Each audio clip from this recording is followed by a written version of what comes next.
ಎಲ್ಲರಿಗೂ ನಮಸ್ಕಾರ, ಶರಣಾರ್ಥಿಗಳು. ಸೊ ಫ್ರೆಂಡ್ಸ್, ಮೊದಲನೇದಾಗಿ ಎಲ್ಲರಿಗೂ ದ ರಾಯಲ್ IG ಯೂಟ್ಯೂಬ್ ಚಾನಲ್ಗೆ ಸ್ವಾಗತ. ಸೊ ಇವತ್ತಿನ ವಿಡಿಯೋದಲ್ಲಿ ನಾವು ಪೇಪರ್ ಅವಲಕ್ಕಿ, ಹಸಿ ಖಾರದ ಪೇಪರ್ ಅವಲಕ್ಕಿ ಹೇಗೆ ಮಾಡೋದು ಅಂತ ಹೇಳಿ ನೋಡೋಣ. ಸೊ ಉತ್ತರ ಕರ್ನಾಟಕದ ಫೇಮಸ್ ಡಿಶ್ ಇದು. ಸೊ ಮೊದಲನೇ ಬಾರಿ ನಮ್ಮ ಚಾನಲ್ನ ವಿಸಿಟ್ ಮಾಡ್ತಾ ಇದ್ರೆ ಪ್ಲೀಸ್ ಸಬ್ಸ್ಕ್ರೈಬ್ ಆಗಿ, ಹಾಗೆ ಪಕ್ಕದಲ್ಲಿ ಕಾಣ್ತಿರುವ ಬೆಲ್ ಐಕಾನ್ ಮೇಲೆ ಕ್ಲಿಕ್ ಮಾಡಿ. ಸೊ ಬಿಕಾಸ್ ನಾವು ಹಾಕುವಂಥ ವಿಡಿಯೋ ಫಸ್ಟ್ ನೀವೇ ನೋಡ್ಬೋದು, ನಿಮಗೆ ತಲುಪುತ್ತೆ. ಸೊ ಬನ್ನಿ ಹಾಗಾದರೆ ಈ ವಿಡಿಯೋನ ಶುರು ಮಾಡೋಣ.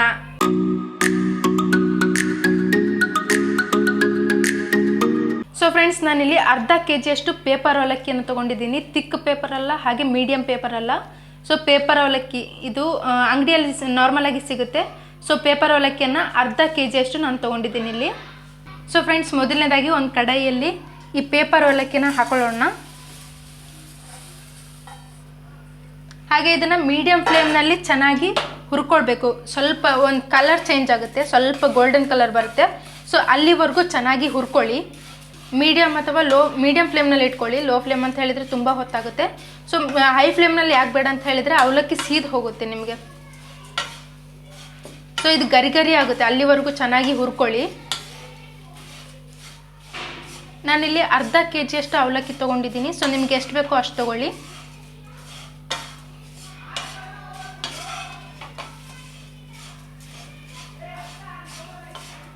ಸೊ ಫ್ರೆಂಡ್ಸ್, ನೋಡ್ತಾ ಇರ್ಬೋದು ಗರಿ ಗರಿ ಆಗೋವರೆಗೂ ಚೆನ್ನಾಗಿ ಹುರ್ಕೊಂಡಿದ್ದೀನಿ. ಸೊ ಇವಾಗ ಇದನ್ನು ಒಂದು ಪ್ಲೇಟಲ್ಲಿ ತೆಗೆದಿಟ್ಕೊಳ್ಳೋಣ, ಹುರಿತಿರೋ ಅವಲಕ್ಕಿಯನ್ನು. ಫ್ರೆಂಡ್ಸ್, ಇವಾಗ ಇದೇ ಕಡೆಗೆ ಅರ್ಧ ಕಪ್ನಷ್ಟು ನಾನು ಎಣ್ಣೆ ಹಾಕ್ತಾಯಿದ್ದೀನಿ. ಅದಾದಮೇಲೆ ಇದಕ್ಕೆ ಕಟ್ ಮಾಡಿರುವಂಥ ಹಸಿಮೆಣಸಿನ್ಕಾಯಿ ಹಾಕ್ತಾಯಿದ್ದೀನಿ. ನಿಮಗೆ ಖಾರ ಜಾಸ್ತಿ ಬೇಕಂತ ಹೇಳಿದರೆ ಜಾಸ್ತಿ ಕೂಡ ಹಾಕ್ಕೊಳ್ಬೋದು. ಸೊ ಕಟ್ ಮಾಡಿರುವಂಥ ಹಸಿಮೆಣಸಿನ್ಕಾಯನ್ನು ಹಾಕಿ ಚೆನ್ನಾಗಿ ಸ್ವಲ್ಪ ಕಡಕ್ ಆಗೋವರೆಗೂ ಚೆನ್ನಾಗಿ ಹುರ್ಕೊಳ್ಳೋಣ. ಸೊ ಹುರ್ಕೊಳ್ಳುವಾಗ ಹುಷಾರಾಗಿರಿ, ಸಿಡಿಯೋಕ್ಕೆ ಸ್ಟಾರ್ಟ್ ಆಗುತ್ತೆ.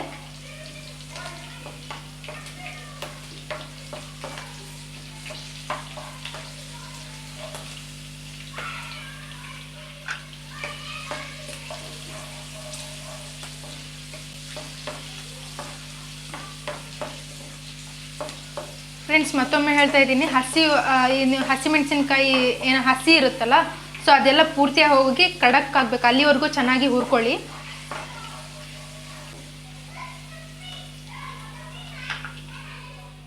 ಸೊ ಹಸಿಮೆಣಸಿನ್ಕಾಯಿ ಚೆನ್ನಾಗಿ ಕಡಕ್ ಆಗಿದೆ, ಹಾಗೆ ಅದು ಹಸಿ ಏನೂ ಇಲ್ಲ. ಸೊ ಕಡಕ್ ಆಗಿದೆ. ಇದಾದಮೇಲೆ ಇದಕ್ಕೆ ಅರ್ಧ ಕಪ್ಪಷ್ಟು ನಾನು ಶೇಂಗಾ ಹಾಕ್ತಾಯಿದ್ದೀನಿ, ಶೇಂಗಾ ಅಥವಾ ಕಡಲೆ ಬೀಜ. ಅದಾದಮೇಲೆ ಅರ್ಧ ಕಪ್ನಷ್ಟು ಪುಟಾಣಿ ಅಥವಾ ಏನು ಹುರಿಗಡಲೆ ಅಂತಿರಲ್ಲ, ಸೊ ಅದನ್ನು ಹಾಕ್ತಾಯಿದ್ದೀನಿ. ಸೊ ಇದನ್ನು ಹಾಕ್ಕೊಂಬಿಟ್ಟು ಚೆನ್ನಾಗಿ ಇದನ್ನು ಕೂಡ ಹುರ್ಕೊಳ್ಳಿ. ಸೊ ಇದು ಕೂಡ ಸ್ವಲ್ಪ ಒಂದು ಗರಿ ಗರಿ ಆಗೋಕ್ಕೆ ಸ್ಟಾರ್ಟ್ ಆಗುತ್ತೆ, ಅಲ್ಲಿವರೆಗೂ ಚೆನ್ನಾಗಿ ಹುರ್ಕೊಳ್ಳಿ.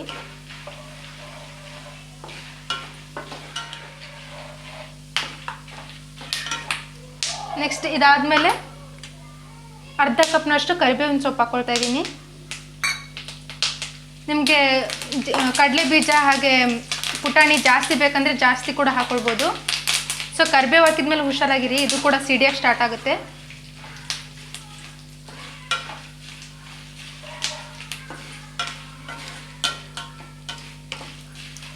ಸೊ ಇದೆಲ್ಲ ಹಾಕಿದ ಮೇಲೆ ಇದಕ್ಕೆ ರುಚಿಗೆ ತಕ್ಕಷ್ಟು ಉಪ್ಪು ಹಾಕೊಳ್ಳೋಣ. ರುಚಿಗೆ ತಕ್ಕಷ್ಟು ಉಪ್ಪು ಹಾಕ್ತಾ ಇದ್ದೀನಿ.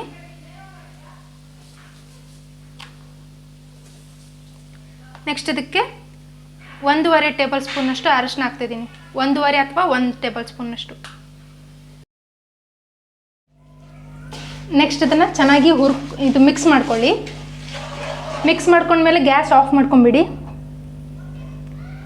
ಗ್ಯಾಸ್ ಆಫ್ ಮಾಡ್ಕೊಂಡ್ಮೇಲೆ ಹುರಿದಿರುವಂಥ ಅವಲಕ್ಕಿಯನ್ನು ಹಾಕೊಳ್ಳೋಣ, ಪೇಪರ್ ಅವಲಕ್ಕಿ. ಇದಾದಮೇಲೆ ಚೆನ್ನಾಗಿ ಮಿಕ್ಸ್ ಮಾಡ್ಕೊಳ್ಳಿ. ಅವಲಕ್ಕಿ ಎಲ್ಲ ಚೆನ್ನಾಗಿ ಮಿಕ್ಸ್ ಆಗಬೇಕು ಎಣ್ಣೆಗೆ, ಅಲ್ಲಿವರೆಗೂ ಚೆನ್ನಾಗಿ ಮಿಕ್ಸ್ ಮಾಡ್ಕೊಳ್ಳಿ.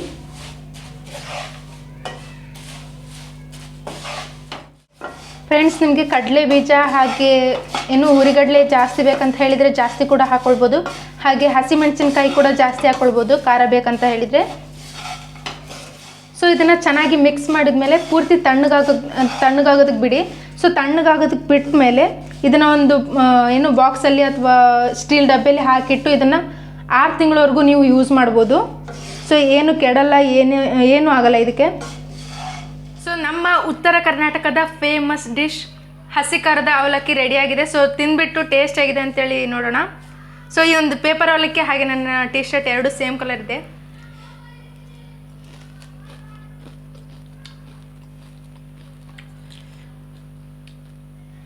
ಟೇಸ್ಟ್ ಮಾತ್ರ ಅದ್ಭುತ, ಅಮೋಘ ಅಂತ ಹೇಳ್ಬೋದು, ಅಷ್ಟು ಸೂಪರ್ ಆಗಿದೆ. ಸೊ ನೀವು ಕೂಡ ಟ್ರೈ ಮಾಡಿ, ಹಾಗೆ ಹೇಗಿತ್ತು ಅಂತ ಹೇಳಿ ಕಮೆಂಟ್ ಮಾಡೋದನ್ನು ಮರಿಬೇಡಿ.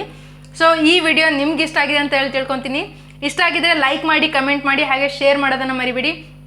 ಹಾಗೆ ಫಸ್ಟ್ ಟೈಮ್ ನಮ್ಮ ಚಾನಲ್ನ ವಿಸಿಟ್ ಮಾಡ್ತಾ ಇದ್ರೆ ಪ್ಲೀಸ್ ಸಬ್ಸ್ಕ್ರೈಬ್ ಆಗಿ, ಹಾಗೆ ಪಕ್ಕದಲ್ಲಿ ಕಾಣ್ತಿರುವ ಬೆಲ್ ಐಕಾನ್ ಮೇಲೆ ಕ್ಲಿಕ್ ಮಾಡಿ.